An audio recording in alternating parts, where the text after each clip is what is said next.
Hello, everyone. Good evening. Welcome to the Center for Brooklyn History. It's great to see you here. Thank you. Thank you for coming out on this cold night, this cold February Thursday. I think you're going to be really happy that you did. My name is Marcia Eli. I have the privilege, honor to say a word of greeting on behalf of the Brooklyn Public Library, which, as you know, the Center for Brooklyn History is now a part of.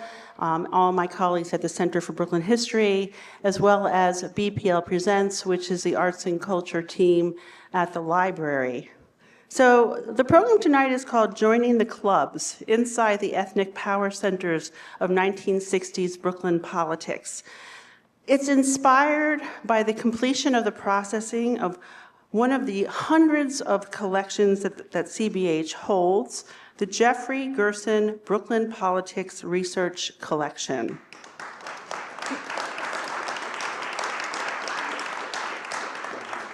This group of materials includes transcripts, handwritten notes, newspaper clippings, and many dozens of audio recordings of interviews with key figures from Brooklyn's political scene of the 60s and 70s that Jeff Gerson recorded in the 80s and 90s. People like Al Vann, Abe Beam, Joan Maynard, Joe Lentil, Harold Fisher, Irene Baker, and many, many more spoke to Jeff about Brooklyn's political clubs, how political power changed hands, and the inside mechanics that resulted in the history that we now know. In a moment, Jeff will share some short clips of voices from these interviews, and then he'll join a discussion with a truly esteemed panel of experts, John Mollenkopf, Brian Purnell, Ron Howell, and moderator Jarrett Murphy, and you'll hear more about them shortly. But first, I want to say it's been over a year since archivist Alice Griffin, who processed this collection, and I met with Jeff Gerson to dream up this program to highlight both the topic and the materials that are now available to the public. And thank you, Alice, for all of that year of work. I want to thank and acknowledge the entire collections team for the work that they do every day here at the Center for Brooklyn History. And now it's my pleasure to say a few words about that work, to welcome CBH's Director of Special Collections, Natiba Guy Clement. Natiba.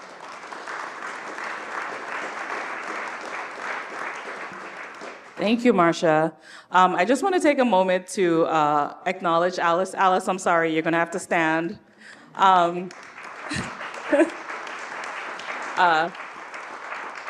We talk a lot on our team about the invisible labor of archives and archivists, and any chance that I get to highlight the wonderful work that our team does, I will take it. So hi everyone, I'm Natiba. It's such a pleasure to be here with you all as we hear from this panel of distinguished gentlemen talk about Brooklyn's political history.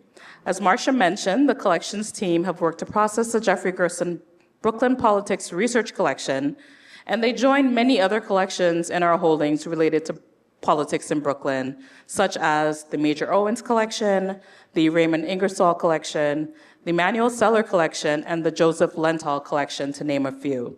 We're also pleased to have the papers and documents of former Brooklyn Borough President Howard Golden, which will be processed and made open to researchers very shortly. So all of this is to say, if you're interested in learning more about politics in Brooklyn, especially after this illuminating conversation we're about to experience, we are the place to do it. We want you to come in and do your research. We also want to encourage your curiosity and to delve into the many other thousands of books, archives, artifacts, and maps in our collection that all help to tell the full story of Brooklyn. Our doors are open to you all, not just for programs. So please come back and visit us in the Othmer Library on the second floor. I also want to extend a special invitation to all of you who are here in the building today to visit our newest exhibition, Traces, Family History Research and the Legacy of Slavery in Brooklyn. This exhibition delves into the institution of slavery in the borough as well as the work of family genealogists. And that exhibition is in the Franzioli Gallery, which is on the first floor, right next to the Welcome Services desk. Now it's my pleasure to introduce Jeffrey Gerson for this brief presentation of voices from his collection. Jeff has taught political science at the University of Massachusetts Lowell for 33 years. Please join me in welcoming Jeffrey Gerson.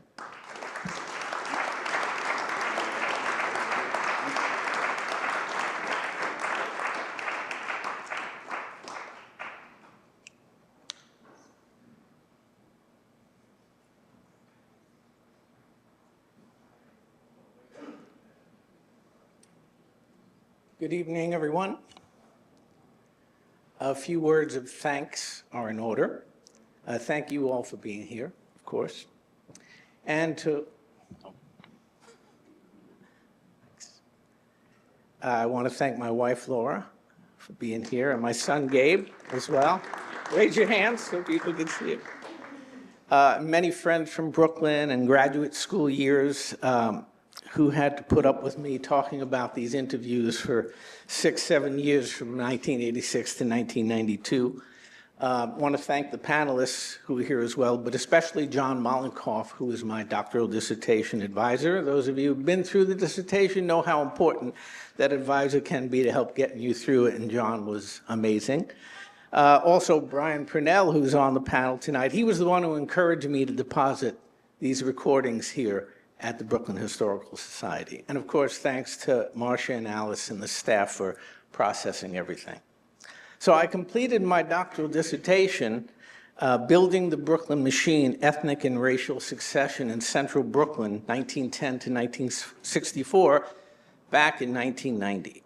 And for it, I conducted dozens of interviews with Brooklyn-based politicians and community organizers, those who were active from the 1920s up until the 1970s.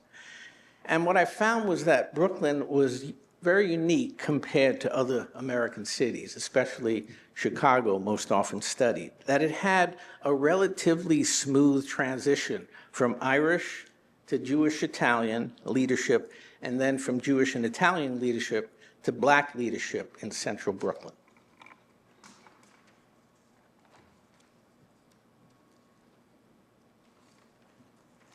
So now we're going to listen to a few audio clips that will give you a flavor of what I found from those interviews in the 1980s. In these clips tonight, you'll just hear from a few Black leaders. To save time, we edited out the Irish and Jewish and Italian leaders, no offense. But you can listen to them if you'd like in the collection. Some are online and some are in person. So the Brooklyn Democratic Party faced competition from many directions, from inside but also from without, including Black nationalists.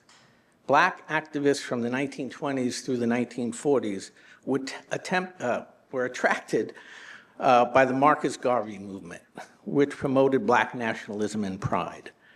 Albert Murray Sr., who is not pictured there, that's Albert Murray Jr., who would become a stalwart in the Democratic clubhouse of Bertram Baker. And I'm sure Ron Howell will talk a lot more about Bertram Baker and his loyalists. And Al Murray faced a dilemma when he got out of the Army in 1945. And this was true of many of the Black leaders. Do I go with the Garvey movement? Do I get involved in traditional Democratic machine politics? So here's a little clip. There was a Judge Dickens who was a Supreme Court Black judge in Manhattan. He had been elected there and from Harlem. And he spoke at Baker's Club. And he was influential in saying to me that he said, you have two hands. He said, there's one world here, and that's America. You're not Africa. This is our country. You've been overseas, you fought for it and all that. You got a right. This is your country here. He said, I tell you how to do. You get all of the education you can. You learn all of the techniques and the advances in all of America, the white man's world, so-called, he said, which is, and you become a part of that, the Big Apple. He said, but with the other hand, you hold on to who you are. You hold on to your blackness. He said, Negro, you're Negro, the other group. And he said, by doing that, he said, politically, you'll be more powerful. Because when you go downtown or when you want something, and you feel that you qualify for it and all, the white man wants something in exchange. And if you can deliver him the black vote, you then will probably get the job done. He said, that's what Baker is doing. He said, if not, if you just adopt yourself into the white world and you leave who you are, you will be like a balloon on a string. A white man can dangle you because he can either give you or don't give you, and you ain't got nothing to fight with.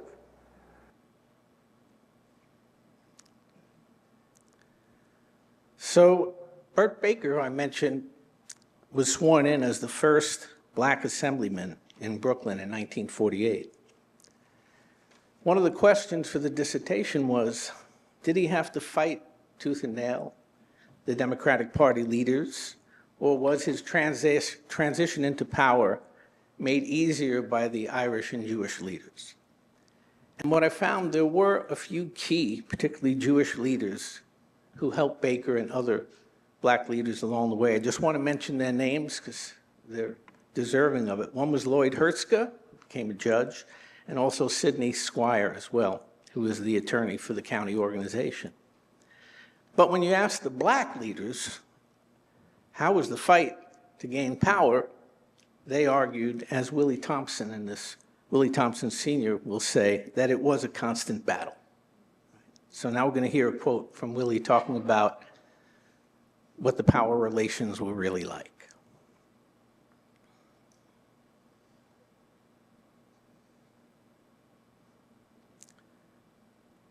You'll hear my voice as well in this interview, and it's a little garbled.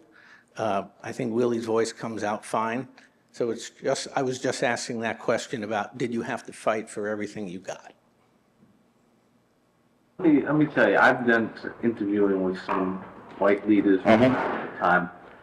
Their impression, when I asked them about Burt Baker, I asked them, was it a case where these people were recruited and welcomed, accommodated, brought into the system, or did they fight every inch of the way? And they say it was some of both. Whereas the black leaders that I interviewed said it wasn't some of both.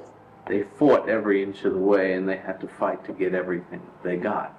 I want to know what's your impression? They gave you nothing. Power never concedes. And why the hell should they? And I thoroughly understand it. They gave you nothing.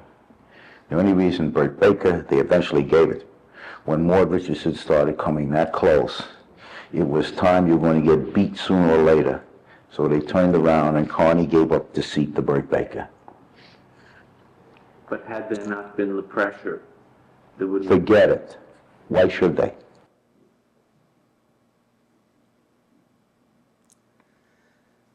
So another discovery I made in the dissertation was that the demographic change that swept central Brooklyn was so rapid in the 1950s and 60s that the Irish and Jewish leaders really had no other choice but to bring along black leadership. And they would describe it as, we saw the handwriting on the wall, and that helped them to move succession along. And black population in central Brooklyn didn't peak until 1970, so there was this steady growth. And James Shaw, who was a former state Supreme Court justice, says in this interview clip that it would have been very hard for the white district leaders to send their white captains into black districts in order to convince them to vote for the Democratic Party. That white leaders had to rely on people like Burt Baker and the United Action Democratic Club, but also the newly formed Unity Democratic Club of Tom Jones, which we'll talk about shortly. So here's James Shaw.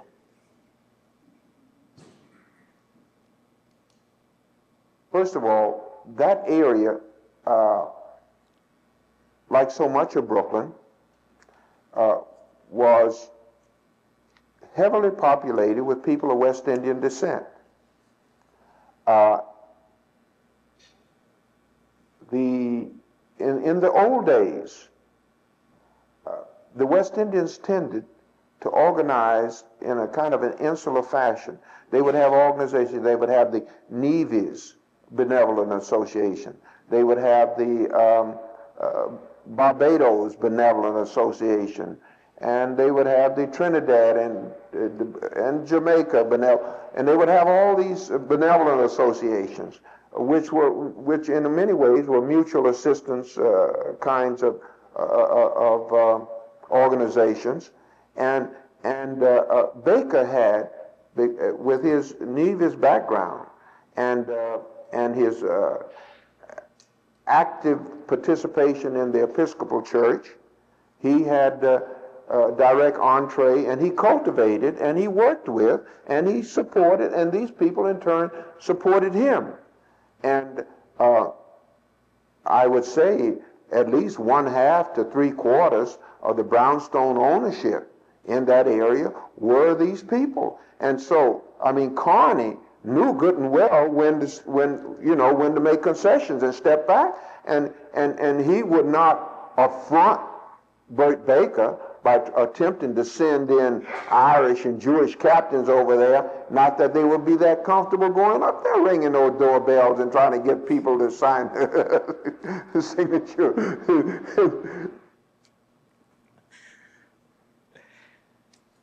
We're going to talk more about political clubs, including this club here, the Unity Democratic Club, which was really a unique, interracial, left-leaning organization that ultimately would be undermined by Shirley Chisholm. So thank you for listening to a small taste of the interviews I conducted back in the 80s and early 90s. And now we'll take it back to Marcia. Thank you.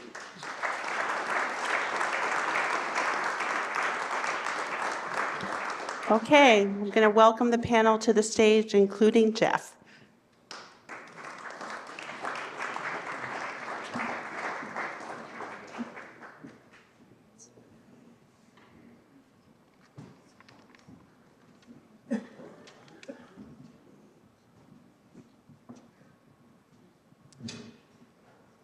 Well, thank you, Jeff, and thank you to our host. Thanks to everyone for coming out tonight.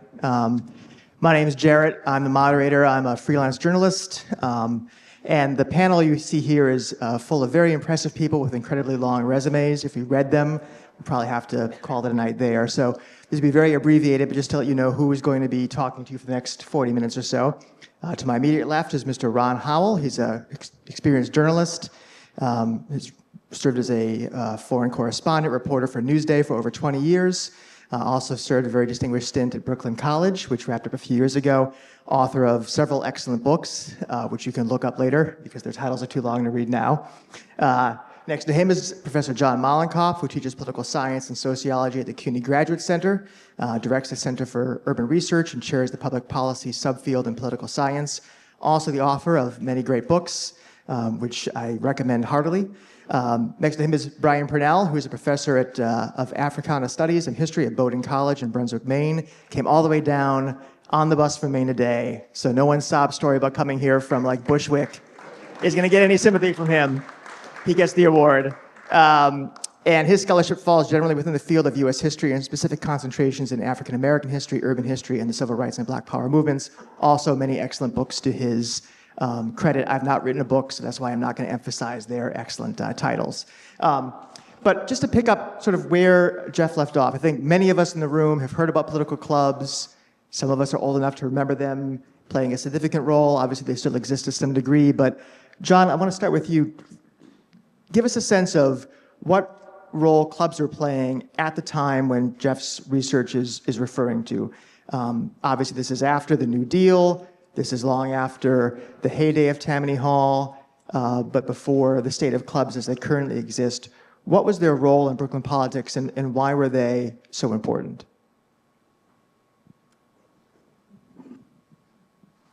Well, first of all, let me say that it was great for me to be Jeff's dissertation advisor. I learned a tremendous amount from working with him on the dissertation. I loved reading the interviews. I loved helping him figure out what his arguments were. The finished product was really just outstanding, and it made me feel like I was really doing a good job as a professor at the CUNY Graduate Center, helping to produce such fine scholars as Jeffrey.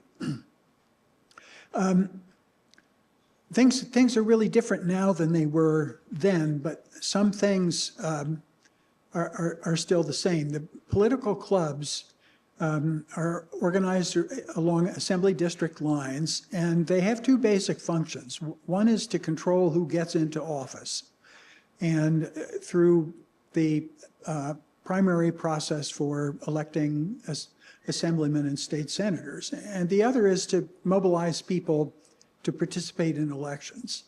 I think these days they're still strong in the former sense, but they don't really play that much of a role in organizing people to participate.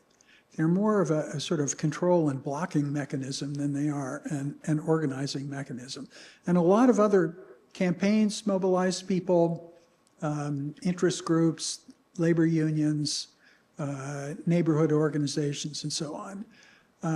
But they're still quite influential in terms of shaping who can get access to office. And once people are in office, they tend to get reelected. And the primary elections, when there is an incumbent, are basically not very competitive. And people can get reelected with very small numbers of votes. And the county party organizations and the political clubs, if there's somebody who's attempting to knock off an incumbent, can very frequently challenge their petitions and use the courts, since many of the judges come up through the party system, to make it difficult for challengers to get anywhere. So in that sort of passive controlling sense, the county party organizations are strong, and they're built on the basis of clubs in each of the assembly districts that are affiliated with the county party organization. And today we have a county party leader in Brooklyn who's a Haitian woman from an outer part of the borough in a very home-owning, sort of Caribbean immigrant type of neighborhood, very much like the ones that Jeff was talking about, being the basis for Burt Baker's electoral constituency. But there are other kinds of forces that are washing over politics today. I don't know how much you want to do then and now. Save that for later a little bit. Okay. They used to say that the district leader was the really important person in politics then, and the assembly person was the poor soul that had to go up to Albany and follow orders and live through the winter storms like the one that possibly they're having up there now. So that has all changed. And Jeff's dissertation drew my attention to the fact that when the state legislature provided for district offices for assembly members, that essentially took a lot of the functions that the clubs used to do and have to raise private money for and put them onto the state payroll. And that made it a lot easier to run the operations because, the iron pot of the state paid for them. And to some degree, I think it helped the clubs to atrophy a little bit because they didn't have to go out and, raise the money for the personnel. Ron, the story that Jeff and his research taps into obviously is one that you are connected to as a scholar and a journalist and just personally as a citizen of Brooklyn. The story that's... You forgot to mention who his grandfather was. Well, I was going to let him drop that. The story that's told there, the voices you've heard, is that a familiar one to you? What else should we know about this particular very fascinating period of Brooklyn history in terms of political control and one group sort of handing it off, or more accurately, yielding it to another? Yeah, and that's key here, that Bertram Baker was my grandfather, my maternal grandfather. And he used to like to point out, by the way, that he was not just the first assemblyman elected to office in Brooklyn, but the very first black person elected to any political office in Brooklyn's history. Which is really significant when you think about it. And you look at Brooklyn with a black mayor now, Hakeem Jeffries, Letitia James, And so he would say that it all started really with Bertram Baker. Yes, he came up, he was elected in 1948, and I would say he would maintain that it was a battle, that he fought hard for it. But there came a point, and it had a lot to do with, of course, with the demographic changes of the time, but that the leaders that be, and Stephen Carney stands out, but there were others too, as they realized that the jig was up, as Bert Baker used to say. What happened in 1944 and 1946 was that there were two black women who were running for assembly, one on the Republican ticket, another American Labor Party. And you have to keep in mind that there were still significant amounts of black Republicans, because things hadn't shifted that much from the late 1800s, early 1900s. But the sum total of the votes of the two of them convinced the leaders, the white leaders, that there was no way that they were going to be able to keep going as they were, unless they stepped in and had a black candidate for mayor. And that person turned out to be Bertram Baker. And so in 1948, he became the candidate of the Democratic Party, and he won the election. And then that's how he became the first black elected official in Brooklyn. And it went on from there. He kept climbing the ladder, and he would say that it was battles all the time. In 1953, he became the first black district leader. And that was significant too, because he always said that the power really was more so in the role of district leader than it was in being an assembly person. And that was what he wanted more than anything else. And it's very complicated how he got that position. And perhaps we'll go into it at another point here. But he became district leader, and from there he was able to effectively name judges. And so some of the very first black judges in Brooklyn came out of his club. And it continued on all this through the 1960s, and in 1964 it would have been, he became a majority whip of the state assembly, which was a big deal. That was the highest position in state government that a black had ever attained. And things changed. The 1960s, of course, time of reform and all that, and it all turned against him in the late 1960s. And a lot of those he had considered part of his cohort, and turned against him because of the changing times. And he was effectively knew that he was going to have to step down. And in 1970, he decided to retire. And that's the short story of Bertram L. Baker. Yes. Brian or Jeff, I don't know who wants to weigh in on this, but one thing that I was curious about, given the setup for the talk, where you, Jeff, described the transition from Irish to Jewish/Italian leadership, and then from that white leadership to black Brooklyn political leadership. Race is, to make an understatement, a fairly powerful lens in American politics, but politics and political power is often wielded quite brutally. I wonder if the transition from the Irish to the Jewish-Italian leadership was materially different from the one from Jewish-Italian to Black, or was it essentially the same process, just with different characters?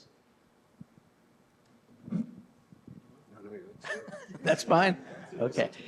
Yeah, I mean, in the interviews, the relationships between the Irish and Jews were described primarily as a love fest between the insurgents, the Jews that were breaking into politics.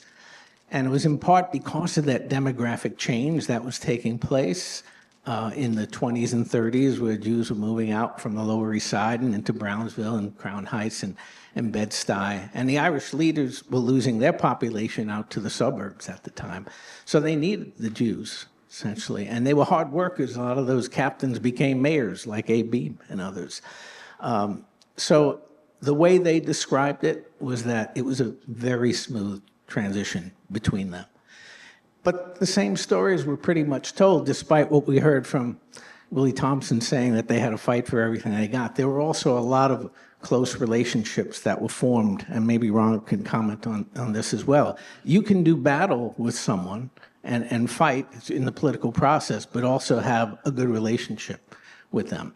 And that seemed to be the overwhelming sense that I got. No, maybe that's nostalgia, they were looking back, but I sought corroboration. I tried to talk to other people who might not have had that rosier picture, but for the most part, it was the good relationships, the leadership, but also it was these larger forces that were at work that Ron was just talking about, the American Labor Party, the Republican Party. Earlier, Jews were very active in the Socialist Party, then the Communist Party, and these were pressures that were on the Democratic Party. If they didn't move these Jewish young up-and-coming leaders along, they had other places that they could go. So wherever there was party competition internally, as well as externally through these other forces, it was the wise thing to do.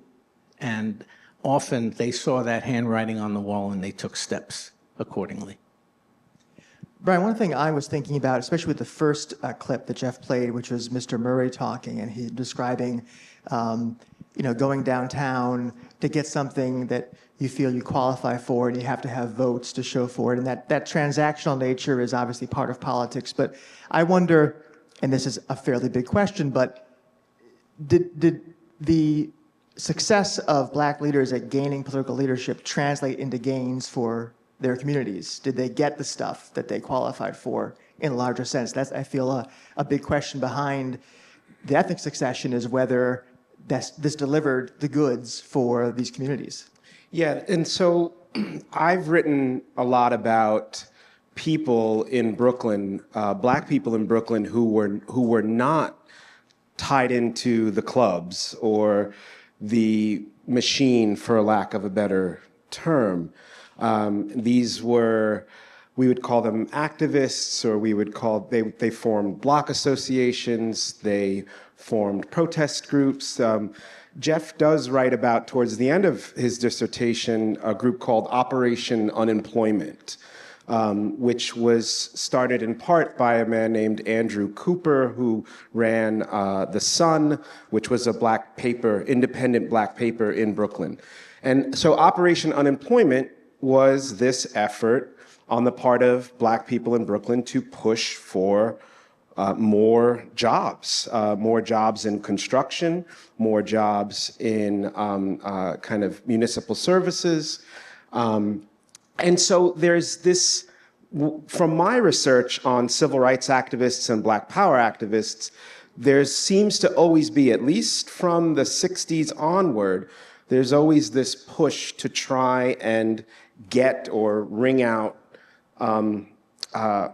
services, benefits from the political system as it exists. And that does seem to be something that comes and goes. And so the last thing that I would answer, because this could maybe bring us to some of what's in the collection and what Jeff writes about,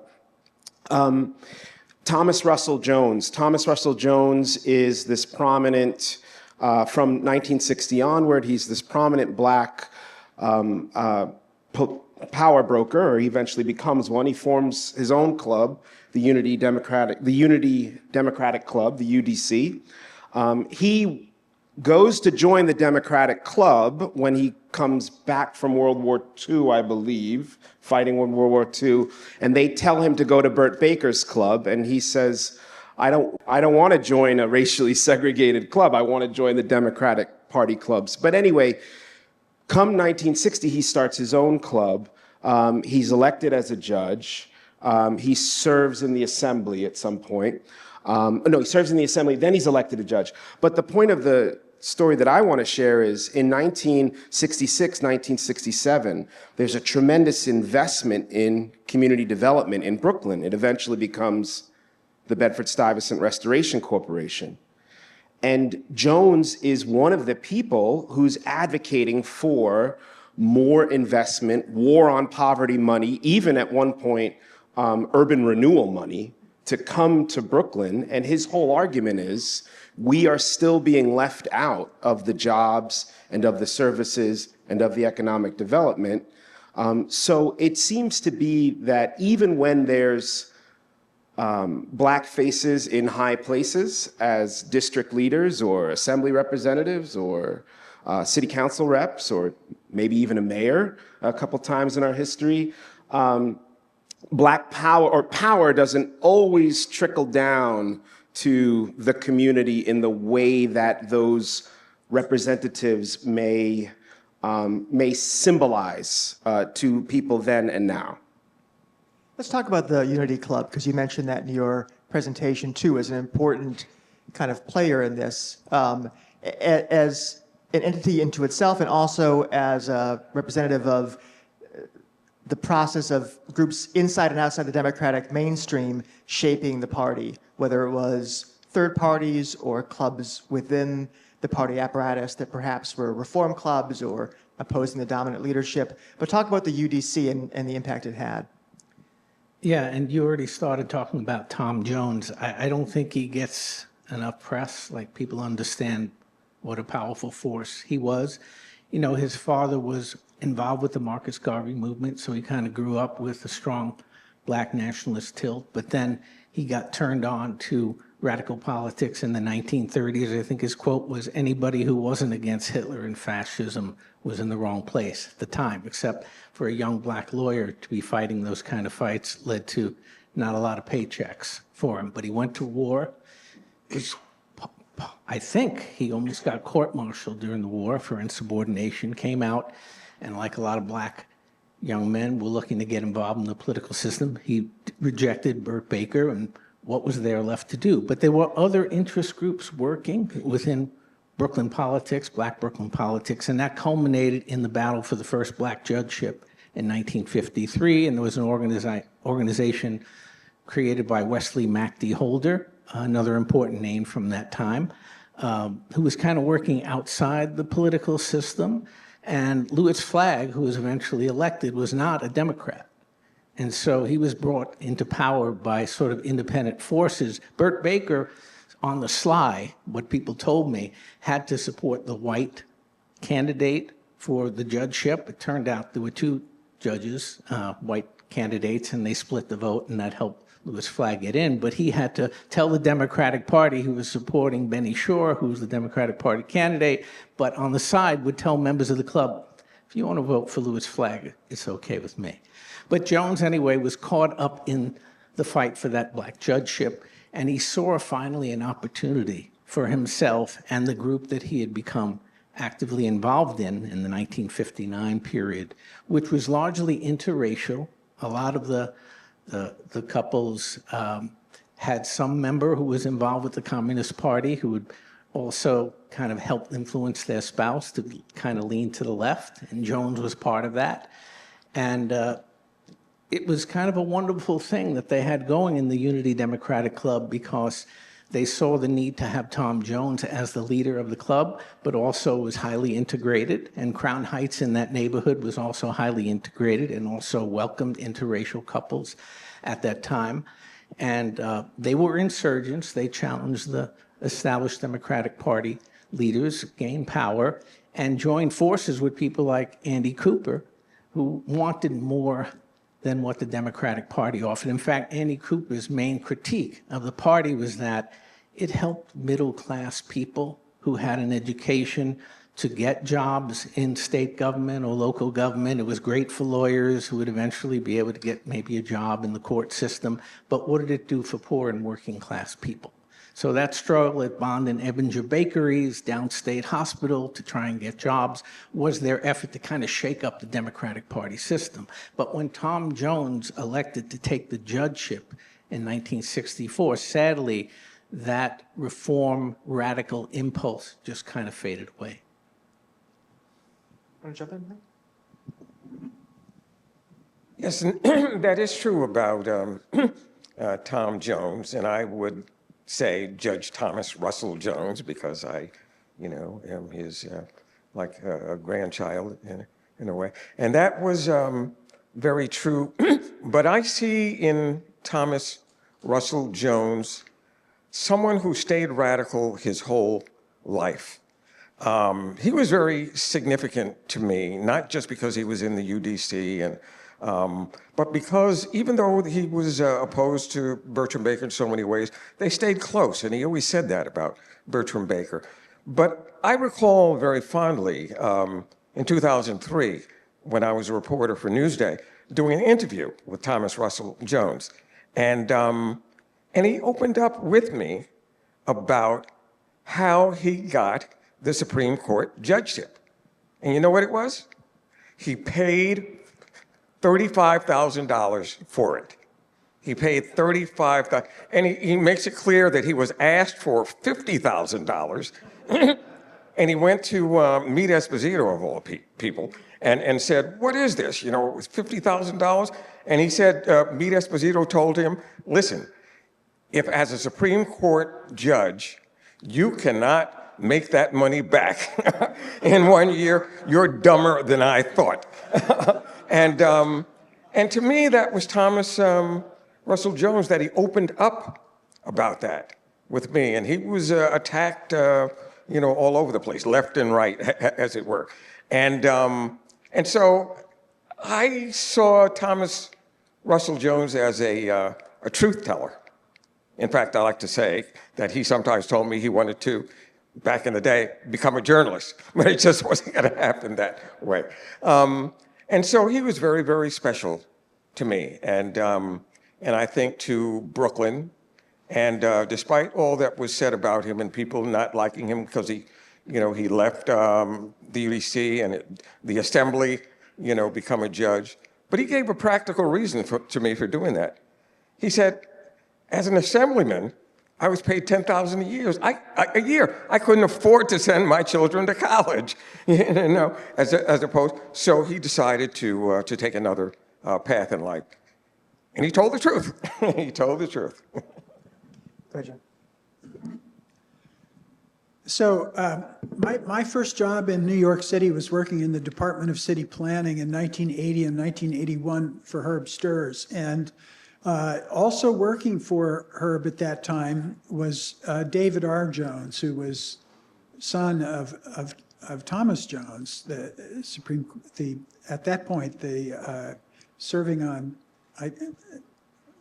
what's the name of the top court in the whole state? The appellate court.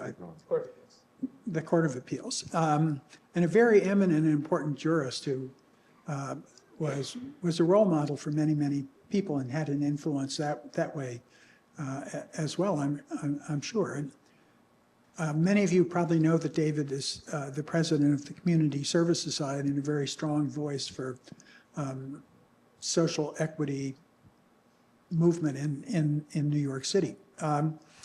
But I think it's important to remember that Brooklyn was a kind of small-scale version of all the political movements and the political developments in the country as a whole. Brooklyn had a communist city council member when we had proportional representation back in the 30s. The Unity Democratic Club was, I wouldn't say it was a communist front, but it was heavily influenced by left thinking, and it was an integrated biracial, left-oriented community movement. And the civil rights movement terms of, Al Van, Major Owens, and so forth, was a very important development.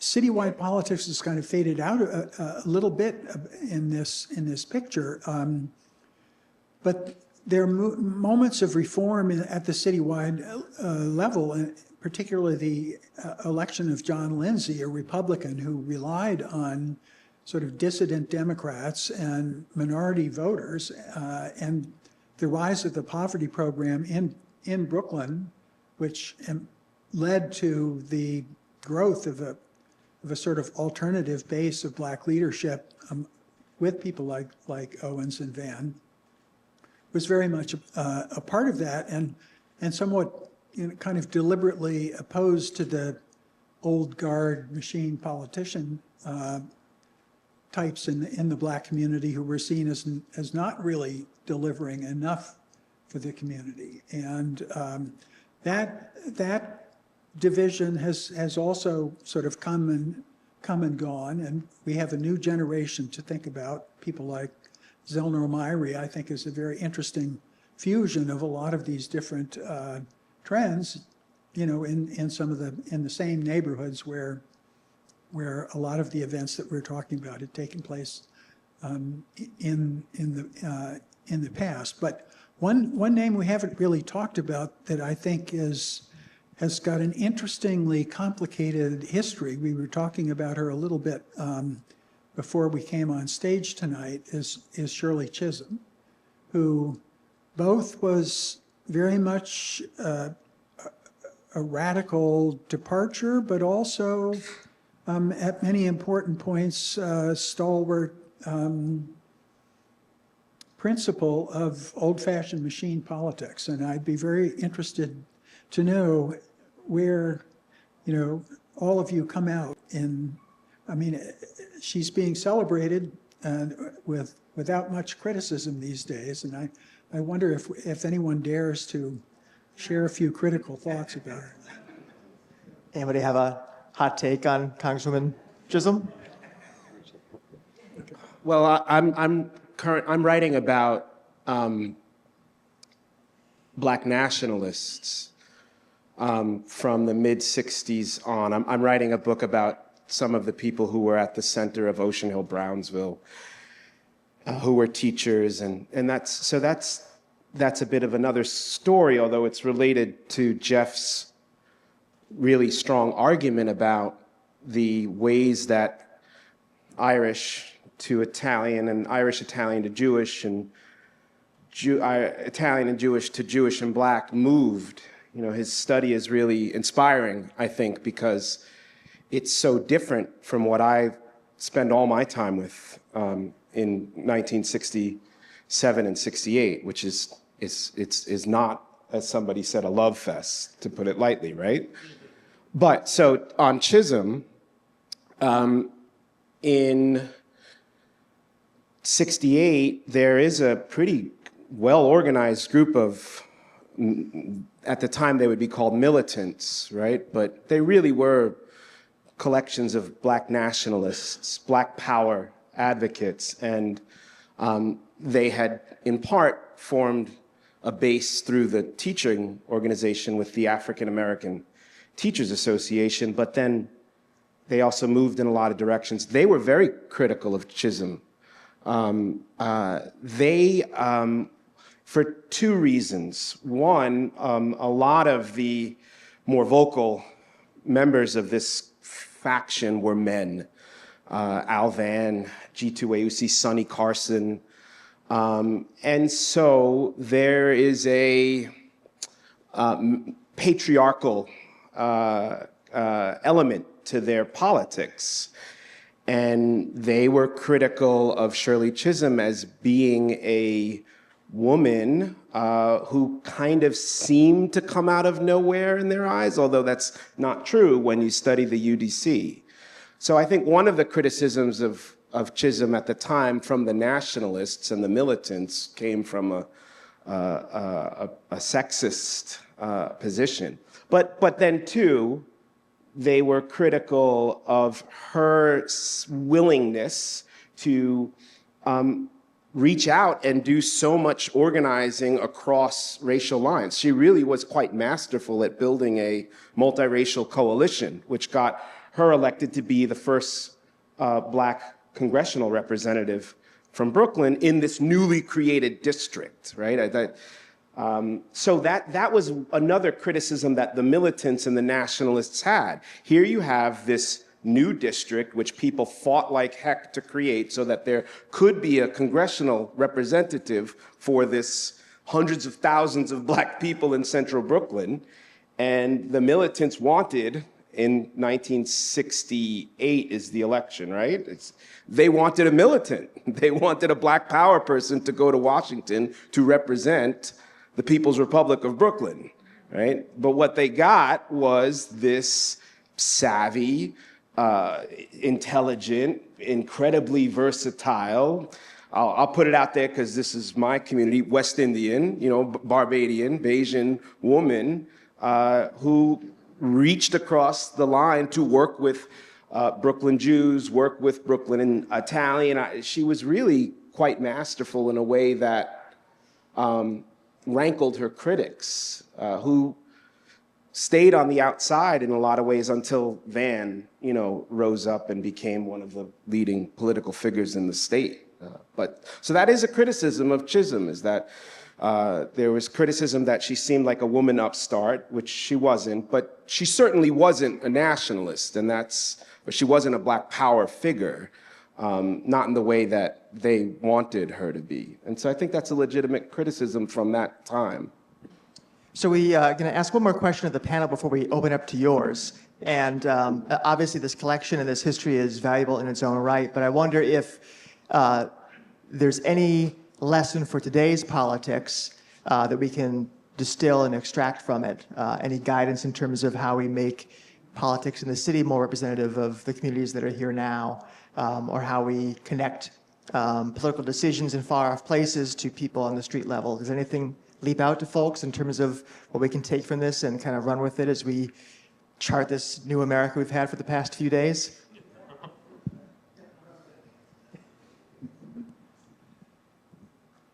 So I think the key lesson is that power doesn't give up anything without being somewhat forced to do it. And demographic change certainly sets up the conditions under which change might happen, but a challenge needs to be organized. And when it becomes apparent to the power holders, then if they're savvy, then they try to pick out the person among the challengers that's they're most comfortable with.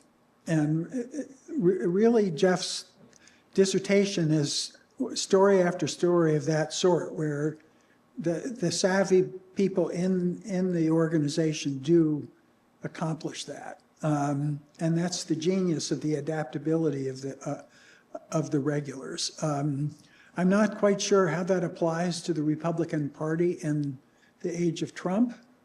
They don't seem to be people that can be convinced to choose a sane alternative from my point of view, but I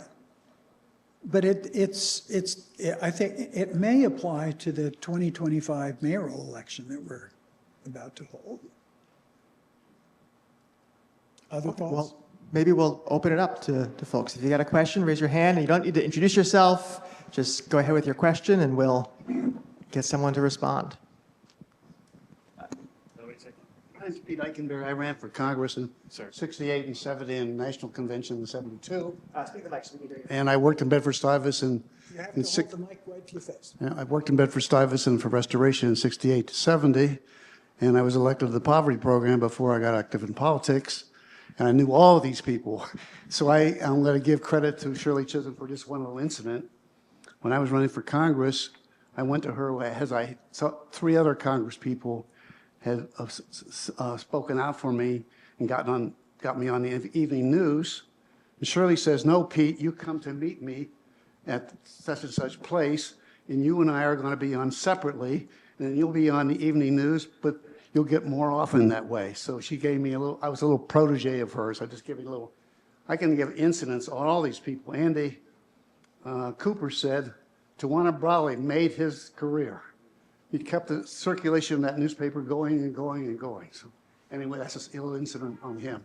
Sorry. Thank you. Other questions? No? Hey there. I was wondering how the corruption, graft, nepotism, et cetera, compared in each of these eras and how it compares to today.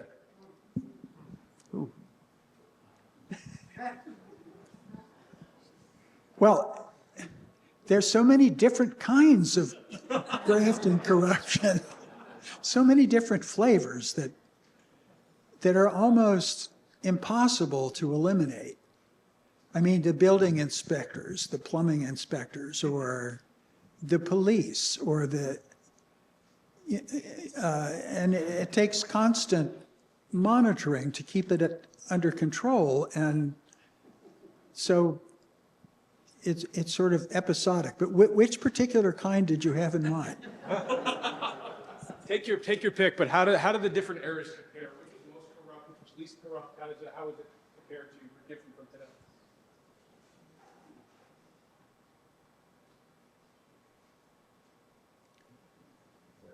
Well, I think it's been worse in the past. That's all I could say. And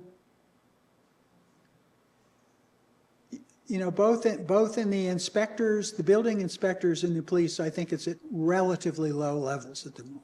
But that's not based on scientific evidence. But I mean, the fact that the mayor appointed an unindicted co-conspirator to lead the police department or be his chief advisor for public security was very troubling. I mean, well, I'm not going to say any more about that.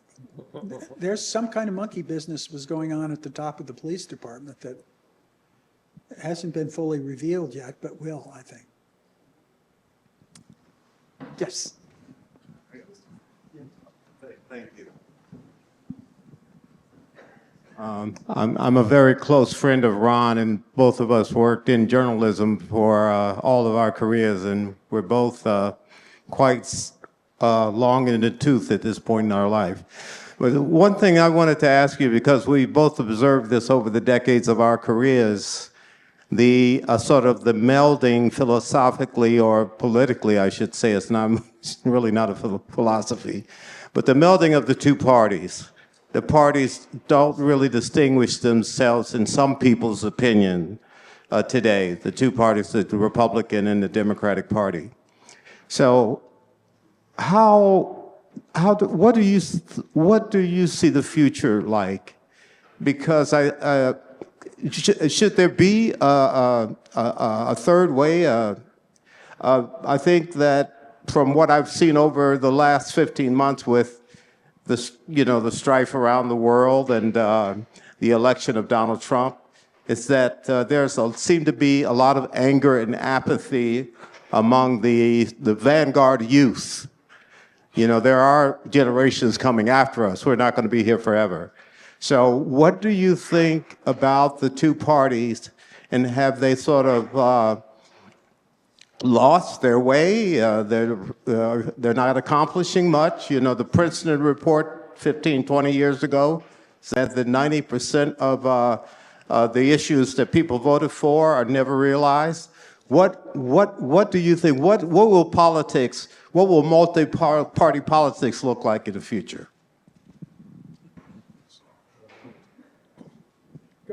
No, I would just say in that realm, I think there remains a great distinction in New York City between the Democrats and Republicans. There's just no getting around that. Nationally, of course, it's something else. What we have to look out for is what's happening in the mayoral, I think, administration.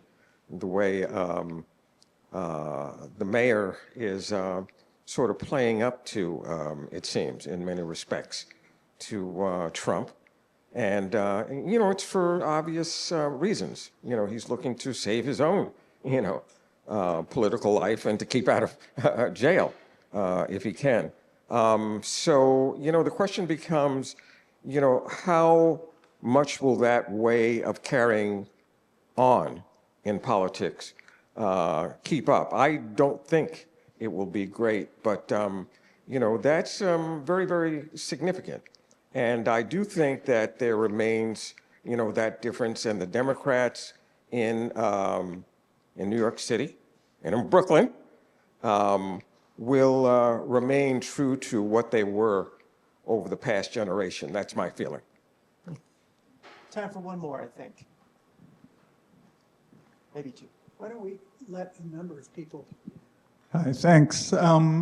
So the question is there anything that has replaced the political club as an electoral force? There's unions, there's DSA, and are there any political clubs today that really wield power in say, a citywide election?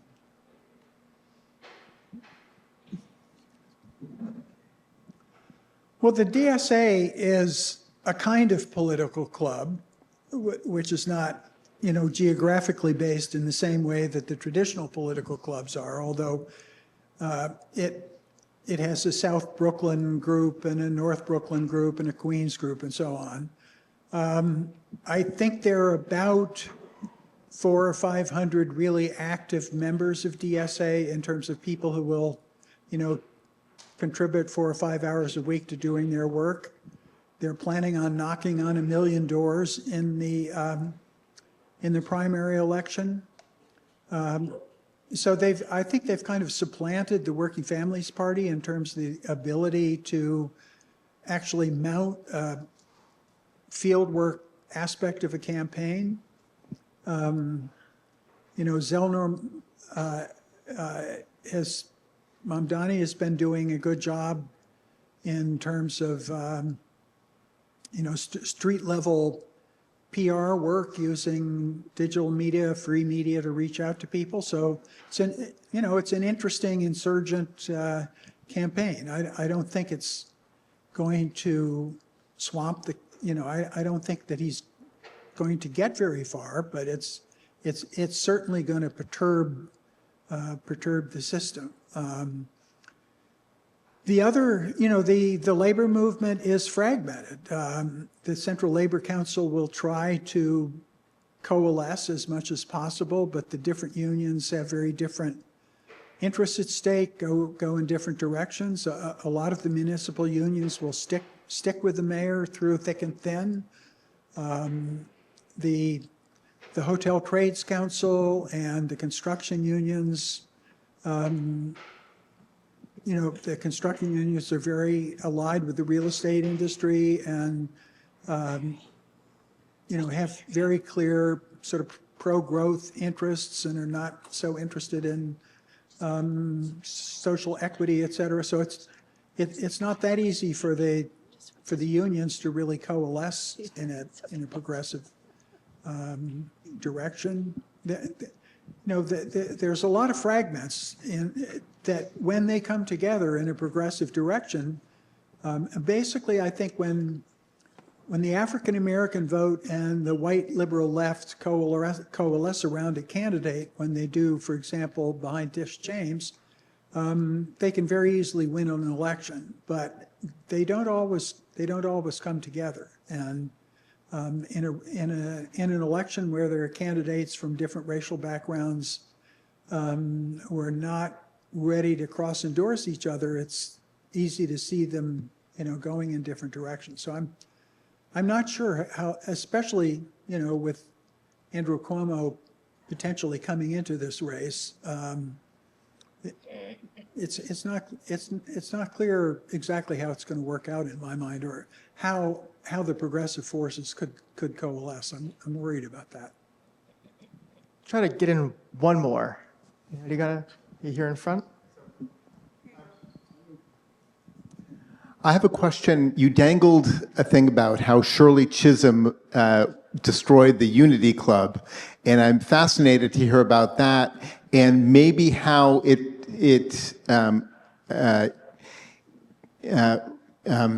related to how Major Owens got into office and the conflict between those two camps and what that says about Shirley Chisholm. I think there's more reasons to be critical of her than just that she was, just that she was a woman. I think there's some real ideological differences, and I think Major Owens would be a good way for me to look into that.